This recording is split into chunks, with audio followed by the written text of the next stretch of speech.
War breaking के जरिए यह खबर आप तक पहुंचा दे जो कि सऊदी अरब से है, जहां अमेरिकी दूतावास से धुएं का गुब्बार उठता नजर आया है। और देखिए, मीडिया रिपोर्ट्स बताती है कि रियाद में दूतावास के बाहर धमाकों की भी आवाज यहां पर सुनाई दी गई है।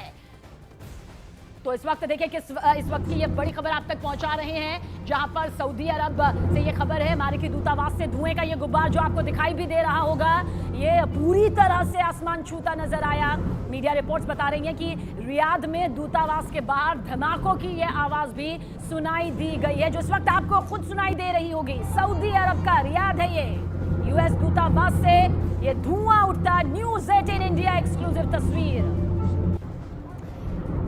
शैलेंद्र वांगू हमारे साथ हैं। शैलेंद्र, देखिए तस्वीरें यहाँ पर सामने हैं। यूएस दूतावास जहां जहां है वहां पर निशाना साधते हुए, टारगेट करते हुए ये धमाके हो रहे हैं। बिल्कुल सबीना, देखिए ये पहला दूतावास नहीं, इससे पहले भी हमने कल देखा था कि एक और दूतावास जो नेबरिंग कंट्री में है वहाँ पर भी इस तरह की हमने हमले देखे थे। तो देखिए, लगातार ईरान की तरफ से कोशिश ये हो रही है कि जितने भी एसेट्स, जितने भी installations, American installations neighbouring countries में है, पड़ोसी देशों में है, वहाँ पर वो सीधे तौर पर टारगेट कर रहा है। खासतौर से दूतावास, ये दूसरा दूतावास है जो हम दिखा पा रहे हैं स्क्रीन पे, जहाँ पर एक बार फिर अटैक किया गया है। आपको बता दें कि हालांकि ये अटैक दो तरफा है। हम ये भी देख पा रहे हैं कि अमेरिका भी लगातार कोशिश कर रहा है कि वो जो नुकसान पहुंचा है ईरान को, हमने ईरान के कई इलाकों में कल देखा कि किस तरह से कल अटैक्स हुए और इंटेंसिफाई ना सिर्फ अमेरिका की तरफ से हुआ बल्कि इजराइल की तरफ से भी अटैक्स लगातार इंटेंसिफाई हुए हैं। लेकिन इसके जवाब में ईरान भी लगातार टारगेट कर रहा है अमेरिकन इंस्टॉलेशंस पर, अमेरिकन एम्बेसीज पर,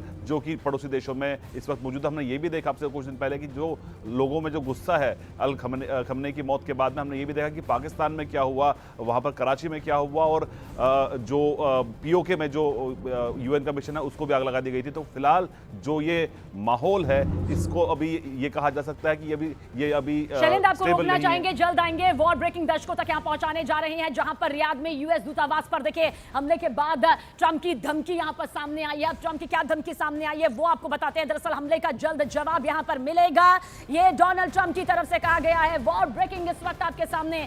डोनाल्ड ट्रंप बार बार कह चुके हैं, अगर किसी भी अमेरिकी नागरिक को, अमेरिकी सैनिक को, अमेरिकी को नुकसान पहुंचा तो खमियाजा ऐसा भुगतना होगा जो पहले कभी ईरान ने नहीं सोचा होगा। लेकिन ईरान जो बेस है उसको लगातार निशाना बना रहा है और नुकसान अमेरिका को पहुंचा रहा है। भले ही अभी उस स्तर का नुकसान ना हो, लेकिन नुकसान पहुंच रहा है, इसमें कोई दो राय नहीं। और ऐसे में हमले का जल्द जवाब यहां पर दिया जाएगा। और ईरान से युद्ध के बीच ट्रंप का यह बड़ा बयान सामने आया है। डोनाल्ड ट्रंप ने कहा है कि हम रुकने वाले नहीं हैं। ट्रंप कह रहे हैं कि घबराएं नहीं, हम जीत रहे हैं। अमेरिका फर्स्ट एजेंडे पर आगे बढ़ रहा है।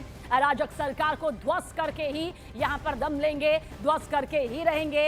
ये डोनाल्ड ट्रंप की तरफ से न सिर्फ बड़ी चेतावनी है, बल्कि ये उस भविष्य की तस्वीर यहां पर दिखा रही है जिस पर साफ ये है कि ईरान के वजूद के खात्मे के लिए किस तरह से ये बड़ी तैयारी यहां पर अब हो चुकी है। और जो अमेरिकी बेस को निशाना बनाया जा रहा है वो ट्रंप की बौखलाहट को और ज्यादा बढ़ा रहा है। वॉर ब्रेकिंग आप तक यहां पहुंचाने जा रहे हैं। वॉर ब्रेकिंग के जरिए आप तक ये खबर पहुंचा दे। जॉर्डन में सायरन की देखिए आवाजें यहां पर सुनाई दी गई है। मौके की तस्वीर भी निकलकर सामने आई है, आप देख लीजिए। ये जॉर्डन है और यहां सायरन की आवाज आ रही है। वहां पर अमेरिकी दूतावास में ईरान के हमले की आशंका को देखते हुए सायरन यहां पर बजने लगे हैं। दूतावास में मौजूद लोगों को खिड़कियों से दूर रहने के निर्देश दिए गए हैं। देखिए, अभी फिलहाल जो एडवाइजरी जारी की गई है वो इस मद्देनजर की जा रही है कि जिंदगियां बच सकें, इसलिए सायरन जब बजाया जाता है, मतलब जो भी आपके पास सबसे सुरक्षित जगह है, आप वहां जाकर खुद को सुरक्षित कर लें। और ये अमेरिकी दूतावास में देखिए सायरन किस तरह से बज रहा है।